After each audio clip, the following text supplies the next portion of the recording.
Okay guys, good evening. आज हम देखेंगे वेक्टर।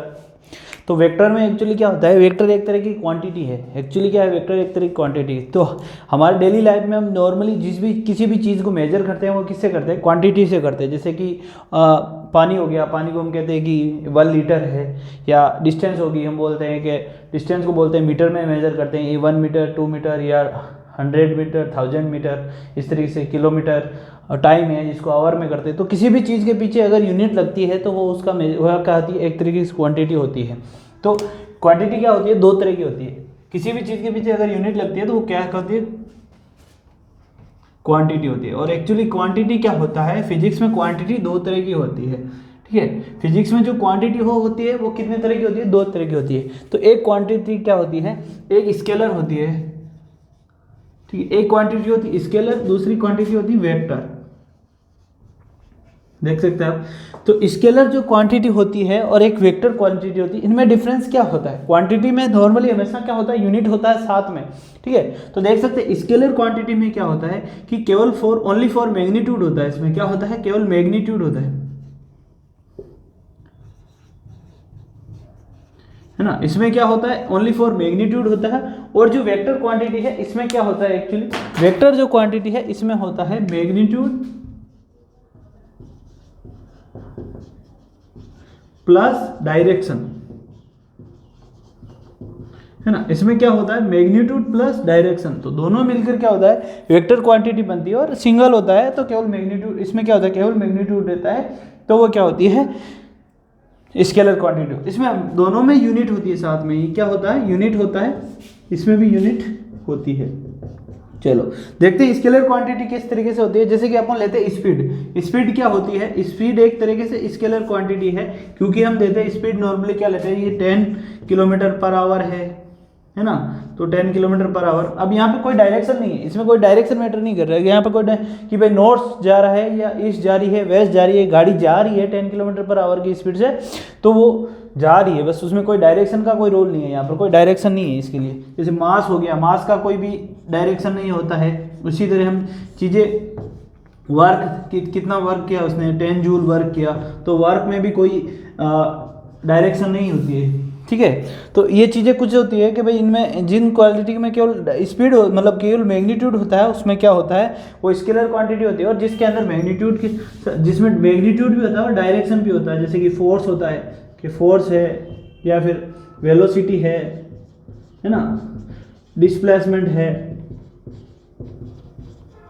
ये चीज़ें क्या होती है, इनके साथ इनके पास क्या होता है कि इनके साथ इनके लिए डायरेक्शन भी होती है इनके साथ। कि force 10 newton force towards to net, हम बोल सकते हैं 10 न्यूटन फोर्स लगाता है टूवर्ड्स टू ईस्ट, है ना। इस तरीके से जब फोर्स होता है तो फोर्स की एक डायरेक्शन होती है, क्योंकि मैं किस डायरेक्शन में फोर्स लगाऊंगा, जिस डायरेक्शन में फोर्स लगाऊंगा चीज़ उसी साइड में मूव करेगी। तो अगर मैंने इस डायरेक्शन में फोर्स लगाया तो ये क्या होगा, ये मार्कर इसी साइड में मूव। दूसरा इस डायरेक्शन में मूव करूंगा तो इस तरफ फोर्स लगाऊंगा तो इस डायरेक्शन में मूव होगा। तो डायरेक्शन यहाँ पर वेरी करता है, डायरेक्शन का रोल होता है। फोर्स के साथ हमेशा क्या होता है, डायरेक्शन होती है। डायरेक्शन के हिसाब से ही हम उसकी कैलकुलस करते हैं। ठीक है, तो वेक्टर क्या क्वांटिटी होती है, वेक्टर क्वांटिटी के साथ मैग्नीट्यूड होता है और डायरेक्शन होती है। और जो स्केलर क्वांटिटी होती है उसके साथ क्या होता है, केवल मैग्नीट्यूड होता है, डायरेक्शन नहीं होती है। आगे बात समझ में। अब वेक्टर क्वांटिटी आती है। तो वेक्टर क्वांटिटी हमने देखा, तो इसका वेक्टर क्वांटिटी का अपना से अलग सा एल्जेब्रा है। हम जो नॉर्मल एल्जेब्रा लगाते हैं स्केलर क्वांटिटी वो नहीं लगा सकते। यानी कि वेक्टर को किस तरीके से ऐड करना है, किस तरीके से मल्टीप्लाई करना है, तो इसकी अलग एक प्रॉपर्टी होती है। इस पर प्रॉपर्टी जो लगेगी वो अलग से लगती है। स्केलर वाली आप डायरेक्ट इस पर नहीं अप्लाई कर सकते, क्योंकि इसमें 2 चीज़ें हैं, मैग्नीट्यूड प्लस डायरेक्शन।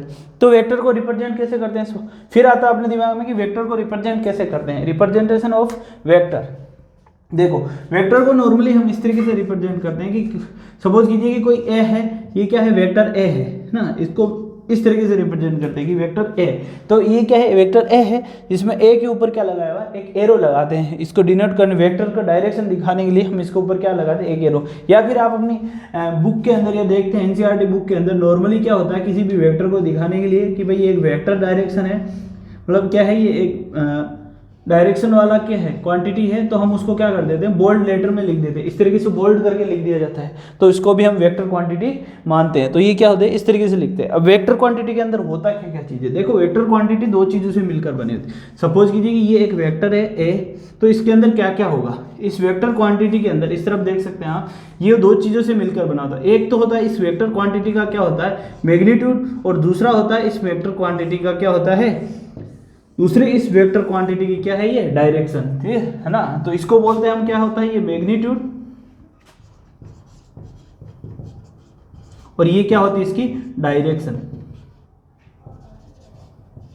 ठीक है। दो चीज होती है, एक मैग्नीट्यूड और एक डायरेक्शन। ये तो होता है वेक्टर क्वांटिटी का रिप्रेजेंट। देखो कभी कभी एरो से भी डिनोट करते हैं वेक्टर, जैसे हम एरो से बोलते थे कि भाई ये वेक्टर ए है, तो जब एरो, वेक्टर का जो एरो होता है, इसके इस पार्ट्स को क्या बोलते हैं, इस पार्ट को हम बोलते हैं हेड, और इस पार्ट को हम बोलते हैं टेल, ठीक है ना। तो वेक्टर के इस पार्ट को क्या बोलते हैं, हेड, और इस पार्ट को टेल। ये इसलिए बता रहे हैं क्योंकि आगे जो हम प्रॉपर्टी करेंगे, जैसे वेक्टर को किस तरीके से ऐड करते हैं, किस तरीके से मल्टीप्लाई करते हैं, तो उसमें ये रोल आता है कि हम बोलेंगे कि भाई हेड को हेड से जोड़ दिया, टेल को टेल से जोड़ दिया, तो उस तरीके से। इसलिए इस एरो को जो है वेक्टर को डिनोट करते हैं किसी भी एरो से, तो उसका ये पार्ट हेड होता है और ये पार्ट क्या होता है, टेल होता है, ठीक है गाइस। चलो अब आ गया वेक्टर किस तरीके से डिनोट करते हैं, वेक्टर को किस तरीके से रिप्रेजेंट करते हैं, और वेक्टर के अंदर क्या क्या होता है, ये बात समझ में आ गई। चलो अब हम देखेंगे वेक्टर की कुछ प्रॉपर्टीज।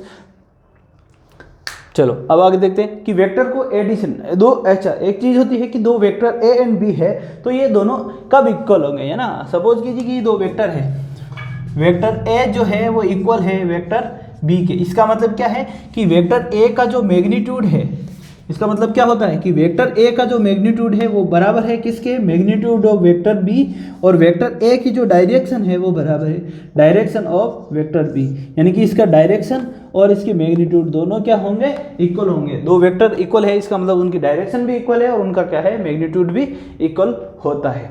आगे बात समझ में। चलो अब देखते हैं मल्टीप्लिकेशन। देखो वेक्टर, जब भी हम किसी वेक्टर क्वांटिटी को स्केलर या नंबर से मल्टीप्लाई करते हैं तो उसका उस पर क्या इफेक्ट पड़ते हैं, तो हम ये थोड़ा सा देख सकते हैं, लेकिन अभी नहीं देखेंगे, हम उसको मल्टीप्लाई में देखेंगे। जब हम नॉर्मली मल्टीप्लाई करेंगे तब पहले हम देखेंगे एडिशन। तो वेक्टर चीज़ आगे समझ में, वेक्टर क्या है, किस तरह से देखते हैं, दो वेक्टर कब इक्वल होंगे। और नेगेटिव वेक्टर क्या होता है, अगर मान लो कि वेक्टर ए है तो इसका नेगेटिव वेक्टर कैसे होगा, यानी कि ए में मैं क्या ऐड करूँ कि ये क्या हो जाए, जीरो हो जाए, है ना। तो वेक्टर ए में नेगेटिव है, यानी कि अगर कोई वेक्टर ए है इस तरीके से है ना, ये क्या है वेक्टर ए है, तो इसका जो नेगेटिव वेक्टर होगा उसकी डायरेक्शन उल्टी होगी, लेकिन उसका मैग्नीट्यूड क्या होगा, सेम होगा, राइट। उसकी क्या होगी, डायरेक्शन उल्टी होगी, लेकिन उसका मैग्नीट्यूड क्या होगा, सेम होगा। इसलिए जो नेगेटिव वेक्टर होता है वो उसका मैग्नीट्यूड उस वेक्टर के सेम होता है, लेकिन उसकी डायरेक्शन क्या होती है, अलग होती है। किसी भी वेक्टर का अगर आपको नेगेटिव वेक्टर के बारे में बोला जाता है तो उसका नेगेटिव वेक्टर, जैसे ए का नेगेटिव वेक्टर क्या है, माइनस से है, यानी कि इसका मैग्नीट्यूड तो सेम है, लेकिन इसकी डायरेक्शन क्या है, यहाँ पर अपोजिट होगी। डायरेक्शन क्या होगी इसमें, अपोजिट होगी। आई बात समझ में। चलो अब आगे देखते हैं हम एडिशन ऑफ वेक्टर। तो वेक्टर को नॉर्मली ऐड करते हैं तो दो मेथड, तीन मेथड होता है, नॉर्मली तीन मेथड होता है। एक बेसिक होता है हेड टू टेल मेथड, एक होता है हेड से टेल, एक होता है हेड देन टेल मेथड, दूसरा होता है ट्रायंगल मेथड, तीसरा होता है पैरेललोग्राम। ठीक है, तो हम तीनों मेथड देखेंगे अब आगे। तो पहले हम अब इनका देखते हैं, इसको रफ कर लीजिए या नोट कर लीजिए, रफ कर लेते हैं इसको, फिर हम देखेंगे आगे तीनों को किस तरीके से ऐड करेंगे। ओके गाइस, अब हम देखते हैं एडिशन ऑफ वेक्टर। तो एडिशन ऑफ वेक्टर जब हम देखते हैं तो उसमें देखो नॉर्मली क्या है, एक नोट होता है कि जब भी दो वेक्टर को ऐड करते हैं तो when two or more vector are added together all of them must be have the same unit, यानी कि यूनिट उनकी क्या होनी चाहिए, सेम होनी चाहिए। मैंने कहा था आपको कि भाई यूनिट होती है, वेक्टर हो चाहे स्केलर क्वांटिटी हो, दोनों के साथ यूनिट होती है। तो इसमें क्या कह रहा है कि भाई दो वेक्टर, अगर दो वेक्टर ऐड करते हैं तो उनकी यूनिट क्या होनी चाहिए, मस्ट सेम होनी चाहिए। क्यों होनी चाहिए, क्योंकि हम मान लो सपोज कीजिए एक वेक्टर डिस्प्लेसमेंट वेक्टर है, समझ लो, एक वेक्टर क्या है, डिस्प्लेसमेंट वेक्टर है, और दूसरा क्या है, वेलोसिटी वेक्टर है। तो वेलोसिटी वेक्टर को डिस्प्लेसमेंट वेक्टर में ऐड करने का कोई सेंस नहीं होता है, कोई चीज़ नहीं होती है, तो वो गलत हो जाता है। इसलिए दोनों की क्या होनी चाहिए ना, दोनों की यूनिट क्या होनी चाहिए, मस्ट सेम होनी चाहिए। यानी कि दोनों ही डिस्प्लेसमेंट को हम डिस्प्लेसमेंट वेक्टर से ही ऐड कर सकते हैं और वेलोसिटी जो वेक्टर है उसको वेलोसिटी वेक्टर से ही हम ऐड कर सकते हैं, यानी कि ये दोनों की यूनिट होनी चाहिए, वो क्या होनी चाहिए, मस्ट बी रिक्वायर्ड क्या होना चाहिए, सेम होना चाहिए। ऑलराइट, चलो आगे देखते हैं। फिर हमने जो देखते हैं लो है, बेसिक लो और ट्रायंगल लो 99.5% सेम ही होता है। इसको हेड एंड टेल लो भी बोल सकते हैं और ट्रायंगल लो भी बोल सकते हैं। देखो क्यों बोल सकते हैं इसको सेम, देखो इसमें क्या होता है, if two vector to be added, यानी कि ये कह रहा है if two vectors to be added, अगर दो वेक्टर ऐड होते हैं, are represented by the two sides of a triangle, है ना, triangle in sequence, then third closing side of the triangle in the opposite direction of the sequence represent the sum of the two vectors in a both magnitude and direction। यानी कि ये कह रहा है कि अगर जैसे कि दो वेक्टर लिए, सपोज कीजिए कि हमने एक वेक्टर लिया ये इस तरीके से, this is the vector A, है ना, ये क्या है, वेक्टर ए है, और दूसरा वेक्टर बी लिया मैंने, इस तरीके से कुछ वेक्टर बी ले लिया, ये है वेक्टर बी।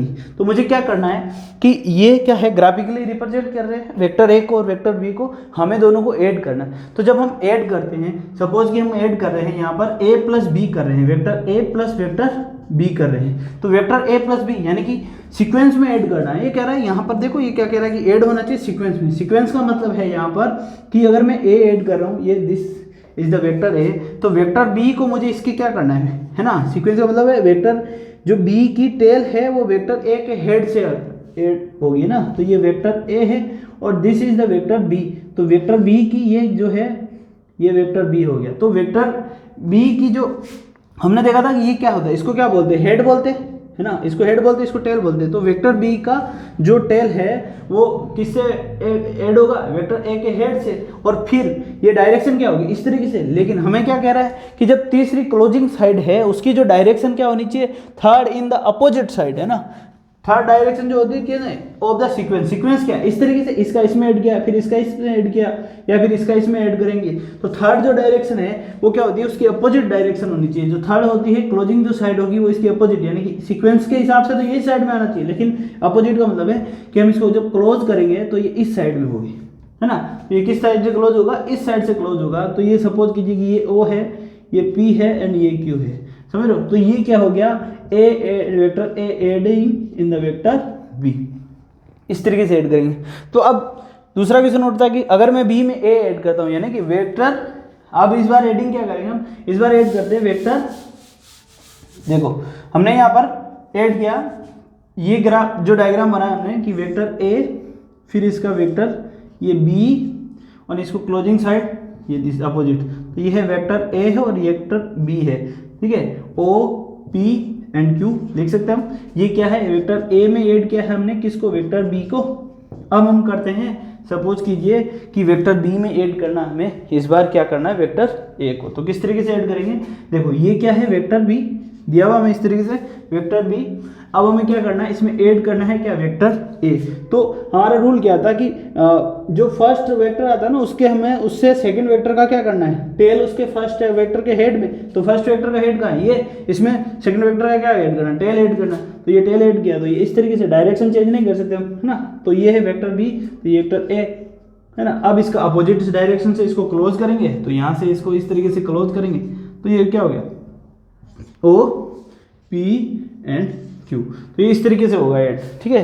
तो ये होता है ट्रायंगल लो, इस तरीके से ऐड करेंगे। तो ये जो साइड आ रही है, ये यहाँ पे क्लोजिंग साइड क्या है, ये तो आर वेक्टर जो होगा वो वेक्टर ए का ऐड प्लस वेक्टर बी का ऐड, और यहाँ पर जो आर वेक्टर है वो क्या है, वेक्टर बी प्लस वेक्टर है। अगली बात समझें। तो इस तरीके से हम ऐड करते हैं ट्रायंगल लो में। तो नॉर्मली ट्रायंगल लो क्या कह रहा है, अब एक बार वापस देख सकते हैं ट्रायंगल लो क्या कहते हैं, two vector to be added, यानी कि दो वेक्टर अगर ऐड होते हैं, are represented by the two sides of a triangle, यानी कि ट्रायंगल की दो साइड से रिप्रेजेंट करते हैं इन सीक्वेंस। अब ये इन सीक्वेंस यानी कि ए से बी, बी से सी, तो इसके हेड से वापस इसका टेल हेड होता है। तो in sequence then the third closing side, यानी कि जो थर्ड क्लोजिंग साइड है ये वाली closing side of the triangle in the opposite direction, यानी कि अपोजिट डायरेक्शन सीक्वेंस के opposite direction of the sequence, यानी कि जो सीक्वेंस इस तरीके से चल रही है इसके अपोजिट सीक्वेंस में इस तरीके से, यानी कि opposite sequence here represent the sum of the two vector, यानी कि जो अपोजिट साइड की जो सीक्वेंस में ऐड करेंगे थर्ड साइड को, जो क्लोजिंग साइड होती है वो क्या रिप्रेजेंट करती है, और बी का एडिशन रिप्रेजेंट करती है, जिसमें बोथ होता है कि मैग्नीट्यूड और डायरेक्शन दोनों को ये डिनोट करती है। ठीक है, अभी बात समझे। अब हम देखेंगे पैरेललोग्राम।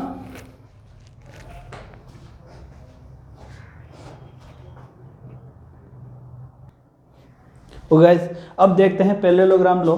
तो पैरेललोग्राम लॉ में हमें देखते हैं कि जब इसकी जरूरत क्यों पड़ी, जब हम देखते हैं कि किन्हीं भी दो वेक्टर को ऐड करते हैं, सपोज कीजिए कि एक वेक्टर ए दिया हुआ है, दूसरा वेक्टर बी है, जो ए से क्या है 60 डिग्री ऊपर है, एक्स एक्सिस से क्या है 60 डिग्री के पर है। तो जब ये एंगल 60 डिग्री पर है तो इसको हम ट्रायंगल लॉ से नहीं यूज कर सकते। तो हमने क्या किया, इसके लिए हमने एक पैरेललोग्राम लॉ बनाया, जिससे हम किसी भी तरह का वेक्टर को ऐड कर सकते हैं। उस पैरेललोग्राम लॉ से हम किसी भी तरह के वेक्टर को क्या कर सकते हैं, ऐड कर सकते हैं। देखो सपोज कीजिए यहाँ पर क्या दिया हुआ कि if two vector A and B are represented by the two adjacent side, यानी कि देखो दो वेक्टर दिए हुए ए और वेक्टर बी, इस तरीके से एक वेक्टर ये है, दूसरा वेक्टर है। If two vector A and vector B, क्या कह रहा है, if two vector A and B are represent by two adjacent side of a parallelogram. Adjacent यानी कि जो पास पास के साइड रहते हैं, एक ही पॉइंट से जुड़ी हुई जो पास पास वाली साइड होती है वो, of a parallelogram, side of a parallelogram in magnitude and direction, यानी कि मैग्नीट्यूड और डायरेक्शन में दोनों में क्या हो, एडजेसेंट साइड हो। Then their sum A R बराबर क्या होगा, A plus B is represented by in magnitude and direction by the diagonal of the parallelogram. यानी कि सपोज कीजिए कि ये क्या है, पैरेललोग्राम है, इस तरीके से कंप्लीट हम बना लेते हैं। ये देखिए, तो ये क्या बनाया हमने, यहाँ पर एक पैरेललोग्राम बनाया। अगर ये हम पैरेललोग्राम बनाते हैं तो इसका जो ये डायगोनल जो होता है ना, तो ये जो डायगोनल होगा ये क्या होगा, इस ए और वेक्टर बी का क्या होगा, एड होगा। यानी कि आर डायगोनल जो होगा वो vector A plus vector B का एड होगा, है ना। तो डायरेक्शन भी यही बताएगा डायगोनल की, इन दोनों की फिर डायरेक्शन भी ऐड करने पर जो वेक्टर की डायरेक्शन आएगी वो भी इस डायगोनल से मिलेगा, और जो मैग्नीट्यूड मिलेगा वो भी यहाँ से ही मिलेगा। किस तरीके से मिलेगा, सपोज देखो हमने यहाँ पर क्या होता है कि अब ये तो हमें पता कि ये ए है ये बी है, और दोनों के बीच में एंगल, सपोज करो कि कोई थीटा एंगल है हमारे पास, दोनों जो एंगल है इन दोनों के बीच में, वेक्टर ए और बी के बीच में जो एंगल है वो क्या है, थीटा है। क्या दिया, वेक्टर ए और बी के बीच में जो एंगल दिया हुआ वो करो सपोज कि वो क्या है, थीटा है। तो हमें क्या निकालना है कि इसका मैग्नीट्यूड निकालना है, क्या है, मैग्नीट्यूड आर निकालना है। ये एंगल थीटा दिया, किस तरीके से निकालते हैं देखो, हम इसको प्रूव करते हैं। होता क्या है नॉर्मली, यहाँ पर फॉर्मूला जो आता है वो क्या आता है कि जो आर स्क्वायर है वो होता है A square plus B square plus 2ab cos theta, है ना। ये होता है दोनों का मैग्नीट्यूड। लेकिन ये मैग्नीट्यूड आता कैसे है, इसके लिए हम प्रूफ देखते हैं कि हमें दिया हुआ क्या है। पर देखो हमें क्या दिया हुआ है, वेक्टर ए दे दिया, वेक्टर बी दे दिया। अब हम क्या करेंगे, इसका हमने क्या करा, इसके एक परपेंडिकुलर डाला इस पर, है ना, परपेंडिकुलर डाल दिया इस पर, वेक्टर ए पर, इस तरीके से आगे बढ़ाया। ठीक है, तो ये क्या दे दिया, पॉइंट नाम दे देता हूँ मैं इसको, ये पॉइंट है अपने पास ओ, ठीक है, पॉइंट हो गया अपने पास क्यू, ये पॉइंट हो गया अपने पास एस, ये हो गया पी और ये हो गया टी, है ना, ओपी और क्यू एस और टी। ठीक है, ये आ गया। अब हमें पता है कि हम पैरेललोग्राम जब हमने ड्रॉ किया था तो पैरेललोग्राम की जो ये साइड का मैग्नीट्यूड होगा वही ये होगा, यानी कि ये भी कितना होगा, ये भी बी होगा। अगर ये बी है तो ये भी बी होगा साइड। ठीक है, चलो, और ये ए है तो ये भी क्या होगा, ए होगा। चलो आगे देखते हैं। अब ये एंगल थीटा है, ये क्या है, एंगल जो बी के साथ बन रहा है एंगल, ये क्या बन रहा है, थीटा बन रहा है। तो यहाँ पर जो एंगल बनेगा ये भी क्या बनेगा, थीटा। इनके बीच में जो एंगल बन रहा है ये भी थीटा है। और ये वाला जो एंगल है ये हमने लिया है क्या है, परपेंडिकुलर लिया इसको। ये क्या है एंगल, ये वाला जो एंगल है वो कैसा है, ये एंगल जो है वो परपेंडिकुलर है। ठीक है, तो अब आगे देखते हैं हम। तो अगर ये वाला पर एंगल थीटा है, ये बी है, ये थीटा एंगल है, तो ये वाला कितना होगा। जब भी हम कंपोनेंट पढ़ते हैं आगे कि हमें दिया होता है कि कोई भी इस तरीके से कोई मान लो वेलोसिटी है या वी है, ये आगे आएगा अपने पास, और ये एंगल थीटा होता है एक्स एक्सिस के अलोंग, और ये वाई एक्सिस होती है। तो इसका जो हम कंपोनेंट देखते हैं कि ये ए है, तो इसमें जो ये आएगा यहाँ पर इस पर डालते हैं परपेंडिकुलर, तो ये जो साइड आती है यहाँ तक, ये क्या आती है, ए कोस थीटा आती है। नीचे वाली जो इससे अलोंग किस पे जाते हैं, जिसके टच में थीटा होता है, तो ये क्या आती है, साइन ए कोस थीटा आती है। और ये जो वाली साइड आती है ये क्या होती है, ए साइन थीटा आती है, राइट। तो यहाँ से इस मेथड से, यानी कि ये इस तरफ अगर मैं इस तरफ डालूंगा तो ये क्या आएगी, ए साइन थीटा आएगी, है ना, और थीटा के पास और थीटा वाली साइड पे डालूंगा तो वो क्या आती है, कोस थीटा। तो यहाँ से मैं ये सपोज कीजिए कि ये वाली लाइन पी एस जो है ये क्या है, बी है, तो इससे मैं परपेंडिकुलर थीटा वाली टच वाली लाइन में डालता हूँ, नीचे की तरफ अगर है ना, ये इस तरफ नीचे की तरफ डाल दे तो ये क्या आती है, कोस थीटा, और ऊपर की तरफ परपेंडिकुलर होता है तो क्या होता है, साइन थीटा। यानी कि अब ये क्या होगी, तो ये हो जाएगा, यहाँ से हमारे पास क्या आ जाएगा, बी कोस थीटा। तो ये क्या है, अब ये इसके थीटा के सामने वाली अपोजिट क्या होती है, हमेशा साइन थीटा होती है, थीटा के सामने वाला हमेशा साइन थीटा होता है, तो ये क्या होगा, बी साइन थीटा। ये दूसरा है, आप डायरेक्ट याद कर सकते हो, थीटा के सामने वाली जो भी होगी तो वो हमेशा कैसी होगी, साइन थीटा वाली होगी, ठीक है। तो ये क्या हो गया, ये हो जाएगा, जब ये नीचे वाला क्या हो जाएगा, बी कोस थीटा, तो ये क्या है, बी साइन थीटा, यहाँ पर आ गया। तो हमें क्या निकालना, मैग्नीट्यूड निकालना। अब हमारे पास जो ट्रेंगल बन गया, ट्रेंगल कौन सा बन गया, देखो यहाँ से हमारे पास ट्रेंगल बन रहा है, देखो राइट एंगल ट्रेंगल बन रहा है। इसमें कौन सा राइट एंगल ट्रेंगल बन रहा है, इस तरीके से एक राइट एंगल ट्रेंगल बन रहा है, देख सकते हैं आप, क्या है ये, क्या देखो ओ पॉइंट, ये ओ पॉइंट, फिर यहाँ से पी पॉइंट, ठीक है, इसके बीच में ये कितना ए, और ये क्या है, टी पॉइंट, जिसके बीच में ये कितना है, बी कोस थीटा, है ना, बी कोस थीटा।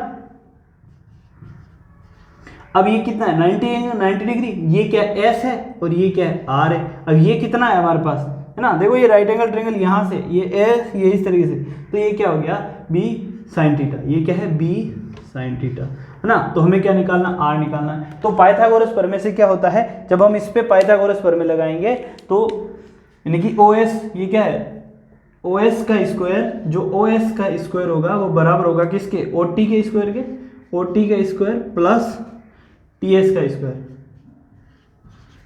आई बात समझ में, तो ओ टी का स्क्वायर प्लस टी एस का स्क्वायर, तो यहाँ से ओ एस का स्क्वायर, ओ एस क्या है अपने पास, आर, तो मैं लिख सकता हूँ सीधा आर का स्क्वायर बराबर होगा ओ टी, ओ टी कितना है यहाँ पर, ए प्लस बी कोस थीटा, यहाँ से यहाँ तक क्या है, ये ए है, ये हो गया ए, प्लस इसके साथ में ये जो बच रहा है ये कौन सा है, बी कोस थीटा, तो ये ओ टी क्या हो गया, ए प्लस बी कोस थीटा का स्क्वायर प्लस, अब एस टी क्या है, बी साइन थीटा का स्क्वायर, बी साइन थीटा का होल स्क्वायर। आगे बात समझ में, इसको आगे करते हैं। तो यहाँ से हमारे पास क्या आ रहा है, आर स्क्वायर बराबर क्या आ रहा है, A square plus B square cos square theta plus 2ab cos theta plus इसका स्क्वायर क्या हो जाएगा, B square sine square theta. आई बात समझ में, चलो तो आर स्क्वायर बराबर क्या हो गया, यहाँ पर आर स्क्वायर बराबर हो गया ए स्क्वायर प्लस, यहाँ से देखो B square cos square theta plus B square sine square theta plus 2ab cos theta. तो यहाँ पर ये हो जाएगा A square plus B square common ले लो, तो ये क्या आ जाएगा, cos square theta plus sine square theta, जो कि होता है क्या, 1 होता है, प्लस 2ab कोस थीटा। देखो हम अभी क्या निकाल रहे हैं, मैग्नीट्यूड निकाल रहे हैं। तो मैग्नीट्यूड आर स्क्वायर बराबर यहाँ से क्या हो गया, A square plus B square plus 2ab cos theta. ये हमारे पास क्या आ गया, इसका मैग्नीट्यूड आ गया। आ रही बात समझ में, ये हमें क्या मिल गया, मैग्नीट्यूड मिल गया, यानी कि आर जो है हमारे पास यहाँ से आ गया, आर स्क्वायर बराबर क्या आ गया, A square plus B square plus 2ab cos theta. ये तो आ गया मैग्नीट्यूड। अब बात आती है डायरेक्शन निकालने की। हमें अब इसका क्या है कि ये मैग्नीट्यूड तो आ गया, लेकिन अब इसमें हमें डायरेक्शन भी फाइंड आउट करना है। क्या फाइंड आउट करना है कि इसमें सर डायरेक्शन कौन सी होगी। जब ये मैग्नीट्यूड तो हो गया, आर की वैल्यू मैग्नीट्यूड आ गया, लेकिन इसमें आर की डायरेक्शन क्या होगी। तो जब हमें आर की डायरेक्शन फाइंड आउट करनी है तो हम लेते हैं कि जो ये है, देखो ये ट्रेंगल जो ओपी लिया ना, ओ टी पी, अब इसमें जो एंगल बन रहा है ये वाला, आप देखेंगे ये वाला जो एंगल है, ये वाला जो एंगल बन रहा है यहाँ पर, इस एंगल को हम लेंगे एल्फा। क्या होगा ये एंगल, इस एंगल को हम क्या बोलेंगे, एंगल एल्फा। ठीक है, देख लीजिए ये वाला जो एंगल है इसको हम एल्फा बोले, एंगल कौन सा, ये एल्फा एंगल। ठीक है, इस ट्रेंगल में, यानी कि ये जो एंगल बन रहा है ये एंगल एल्फा है। तो हमें पता है यहाँ से हम क्या बोल सकते हैं कि इसकी डायरेक्शन निकालनी है हमें, है ना, ओ एस की जो डायरेक्शन है, आर की जो डायरेक्शन है, तो यहाँ से क्योंकि ये ए के रेस्पेक्ट में डायरेक्शन निकाल रहे हैं, किसके, जो वेक्टर है ए के रेस्पेक्ट में अगर डायरेक्शन निकालेंगे तो इस तरीके से निकालेंगे। देखो along with direction of A R along with A, तो ए के रेस्पेक्ट में निकालेंगे तो टेन टेन अल्फा। यहाँ से हमें पता है ए के रेस्पेक्ट में निकाल रहे हैं कि भाई ये वेक्टर जो है आर जो नया वेक्टर बन रहा है वो ए के रेस्पेक्ट में कितना अल्फा एंगल बना रहा है, ठीक है। तो अल्फा निकालेंगे तो टेन अल्फा बराबर कितना होगा, टेन अल्फा बराबर क्या होगा, यहाँ से टेन अल्फा बराबर क्या होता है, ये बी साइन थीटा, मतलब टेन अल्फा क्या होता है, टेन थीटा नॉर्मली क्या होता है, टेन थीटा यहाँ से हम निकाल सकते हैं टेन अल्फा बराबर क्या होगा, S T upon O T, क्या होगा S T upon O T, यानी कि टेन अल्फा बराबर क्या हो जाएगा बी साइन थीटा, देखिए B sine theta upon O T कितना है, देखो ओ टी कितना है A plus B cos theta, यानी कि A plus B cos theta, ये आपकी क्या आ गई डायरेक्शन आ गई टेन अल्फा, यानी कि अल्फा जो एंगल है वो कितना बना रहा है टेन अल्फा बराबर B sine theta upon A plus B cos theta. Suppose कीजिए अब ये आपसे पूछ लेता है कि अलोंग विथ ये किसके एंगल ए के रेस्पेक्ट में जो अल्फा बना रहा है ना, जो ये मतलब वेक्टर ए के रेस्पेक्ट में अल्फा एंगल बना रहा है, अगर हम वेक्टर बी के रेस्पेक्ट में निकाले तो समझ रहे हो, वेक्टर बी के रेस्पेक्ट में निकालेंगे तो क्या हो जाएगा, अगर हम वेक्टर टेन अल्फा निकालते हैं किसके रेस्पेक्ट में, वेक्टर बी के रेस्पेक्ट में, तो ये क्या हो जाएगा वेक्टर बी के रेस्पेक्ट में है ना, ये वाला एंगल जब वेक्टर बी के रेस्पेक्ट में निकालेंगे तो ये मान लो कि ये इस बी के रेस्पेक्ट में निकाल रहे हैं और ये बी के रेस्पेक्ट में एंगल कितना बना रहा है, एंगल कितना बना रहा है बीटा, तो इसको बीटा बनाते हैं तो फिर बी के रेस्पेक्ट में क्या हो जाएगा, है ना टेन बीटा, बी के रेस्पेक्ट में निकाल रहा है तो ये क्या हो जाएगा A sine theta upon B plus A cos theta, है ना। जब बी के रेस्पेक्ट में निकालेंगे तो इस तरीके से, या फिर आप इसमें थीटा को सीधा आप मतलब अल्फा को हम लिख सकते हैं, क्या लिख सकते हैं अल्फा को थीटा माइनस अल्फा लिख के भी इसको सोल्व कर सकते हो बी के रेस्पेक्ट में। तो ये आ गई, यहाँ से हमें पैरेललोग्राम से कि भाई इसका ये मैग्नीट्यूड इस तरीके से निकलता है और डायरेक्शन इस तरीके से निकलती है। आगे बात समझ में किस तरीके से डायरेक्शन निकलेगा और किस तरीके से पैरेललोग्राम से मैग्नीट्यूड निकलता है। चलो अब आगे देखते हैं हम, इसको नोट कर लीजिएगा।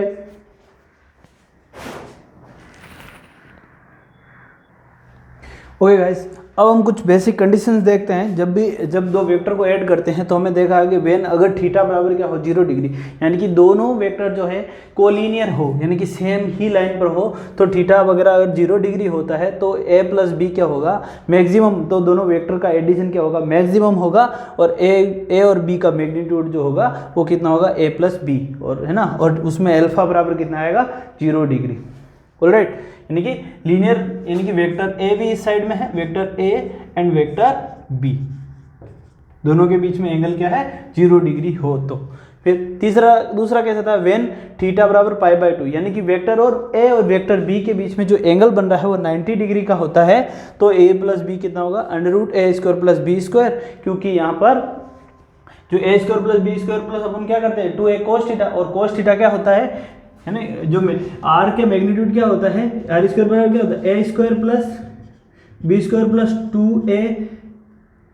2a बी कोस थीटा, और कोस थीटा जो 90 पर कितना होता है, अगर एंगल 90 डिग्री हो तो 90 पर क्या होता है 0 होता है, तो ये वाला पोर्शन क्या हो जाएगा 0 हो जाएगा। तो यहाँ पर आर क्या आ जाएगा under root A square plus B square, और यहाँ पर टेन अल्फा बराबर कितना आ जाएगा बी अपॉन ए। आगे बात समझ में, तो टेन अल्फा बराबर यहाँ पर कितना आ जाएगा बी अपॉन ए। चलो वेन थीटा बराबर पाई, यानी कि थीटा बराबर पाई का मतलब है कि एक वेक्टर ए इस साइड में है, वेक्टर ए इस साइड में है, तो वेक्टर बी जो है इस साइड में हो जाएगा, यानी कि इसकी डायरेक्शन क्या हो जाएगी अपोजिट हो जाएगी, यानी कि थीटा बराबर पाई है तो ए प्लस बी, यानी कि ए प्लस बी को अगर हम ऐड करते हैं तो ये वेक्टर बी जो है वो क्या हो जाएगा माइनस हो जाएगा। अगर थीटा क्या है, थीटा क्या होता है 180 डिग्री होता है, तो इसको फिर हम माइनस बी करके ऐड कर लेते हैं, तो माइनस बी करके ऐड करेंगे तो a माइनस बी हो जाएगा। तो वेक्टर एडिशन इन है मिनिमम, यानी कि फिर जो वेक्टर एडिशन का जो रिजल्टेंट है वो क्या होगा मिनिमम आएगा यहाँ पर। तीसरा कैसे, when magnitude of vector a और magnitude of vector b equal है, then vector a plus vector b बराबर क्या हो रहा है 2a कोस थीटा बाई 2, और यहाँ पर क्या हो जाएगा अल्फा जो आएगा यहाँ पर थीटा बाई 2 आएगा, क्योंकि resultant vector directed along with the angle bisect, यानी कि जो एंगल बाइसेक्ट हो जाएगा कि भाई वेक्टर ए है और वेक्टर बी है, सपोज कि जो वेक्टर और ए और वेक्टर बी है, तो इनका जो एंगल बाइसेक्ट होगा वो क्या आएगा एंगल अल्फा आएगा यहाँ पर। तो ये कुछ कंडीशन है जिसे हम डायरेक्ट सॉल्व कर सकते हैं क्वेश्चन, कुछ इन कंडीशनों पर डायरेक्ट क्वेश्चन आता है जो आसानी, जिसकी वजह से हम इनको आसानी से सॉल्व कर सकते हैं। चलो आगे अब देखते हैं हम subtraction of the two vectors. ये एडिशन था, अब हम देखते हैं सब्ट्रैक्शन। नोट कर लीजिए इन कंडीशन को।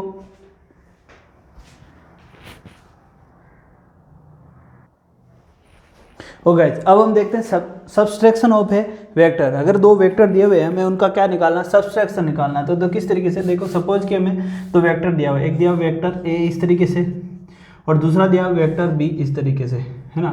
ये क्या है, वेक्टर बी। तो हमें क्या निकालना है, ए वेक्टर ए माइनस निकालना है वेक्टर बी। तो क्या मैं इसको इस तरीके से लिख सकता हूँ कि मैं इस तरीके से लिख सकता हूँ, वेक्टर ए प्लस कर देता हूँ मैं माइनस ऑफ वेक्टर बी।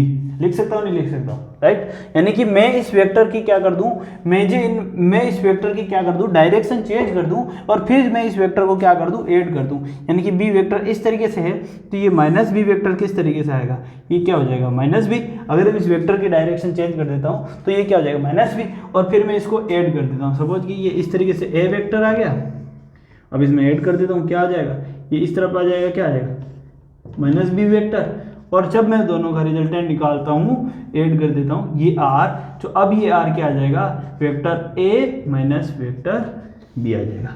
अभी बात समझ में। तो जब है ना, हम क्या कर देंगे, इसकी डायरेक्शन क्या कर देंगे, चेंज कर देंगे और फिर उसको क्या कर दें, एडिशन रूल से कर लेंगे। तो यहाँ से फिर हमारे पास फॉर्मूला क्या आ जाता है, आर स्क्वायर बराबर A square plus B square minus 2ab cos theta. ये तो आता है मैग्नीट्यूड का फॉर्मूला। और यहाँ से अगर हमें थीटा का फॉर्मूला निकालना है, tan अल्फा अलोंग विथ क्या है, वेक्टर ए। वेक्टर ए के रेस्पेक्ट में निकालते हैं तो ये आ जाएगा b sine theta upon a minus B cos theta. ये आ जाएगा जब हम क्या करेंगे, सब्सट्रैक्शन करेंगे दो वेक्टर का। तो इस तरीके से सब्सट्रैक्शन कर देंगे, हम क्या कर देंगे, उसका वेक्टर की डायरेक्शन चेंज करके फिर उनको एडिशन के मेथड से हम उसको क्या कर लेंगे, सोल्व कर लेंगे। बाकी सेम प्रॉपर्टी जो हमने कंडीशन लगाई थी, थीटा बराबर 0 डिग्री 90 डिग्री, इस तरीके से उनको भी कंडीशन लिख सकते हैं कुछ। अब हम आगे देखते हैं, ये जब नोट कर लीजिए।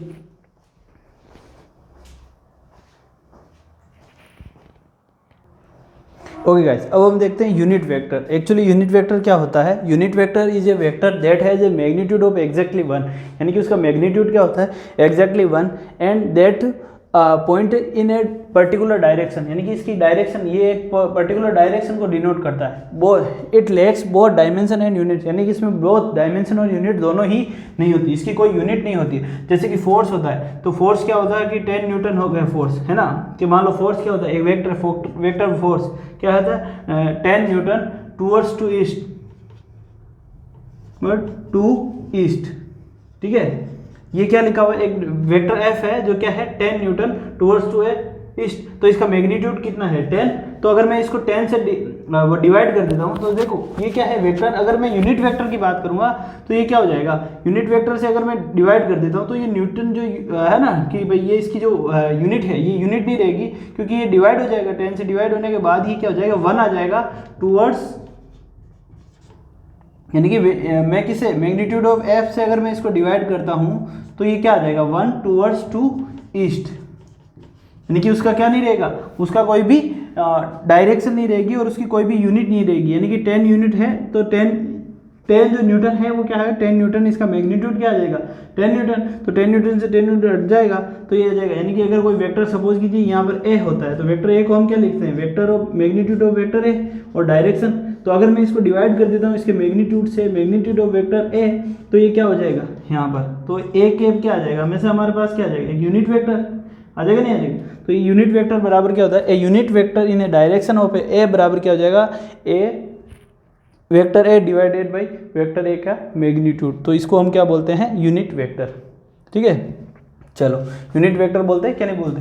तो ये हो जाएगा यूनिट वेक्टर। यहाँ पर क्या बच जाएगा अपने पास कि ये हो जाता है यूनिट वेक्टर, क्या हो जाता है, this is called unit vector, है ना। जब हम किसी वेक्टर को उसके मैग्नीट्यूड से डिवाइड कर देते हैं तो उसके पास उसका जो मैग्नीट्यूड है वो क्या बच जाता है, 1 बच जाता है, जिसका कोई यूनिट नहीं होती है और वो केवल क्या होता है, उसमें केवल क्या होती है, डायरेक्शन होती है। ठीक है, तो उसको हम क्या बोलते हैं, यूनिट वेक्टर बोलते हैं। यूनिट वेक्टर की कोई भी, यूनिट वेक्टर के साथ कोई भी यूनिट नहीं होती है, केवल उसमें क्या होता है, डायरेक्शन होती है। चलो अभी बात समझ में। यूनिट वेक्टर की केवल क्या होती है, डायरेक्शन होती है, कोई भी यूनिट नहीं होती है, वो केवल डायरेक्शन को डिनोट करता है। और किसी भी वेक्टर को अगर उसके मैग्नीट्यूड से डिवाइड कर देते हैं तो वो क्या आ जाता है, तो हमें क्या मिलता है, यूनिट वेक्टर मिलता है। चलो आगे देखते हैं।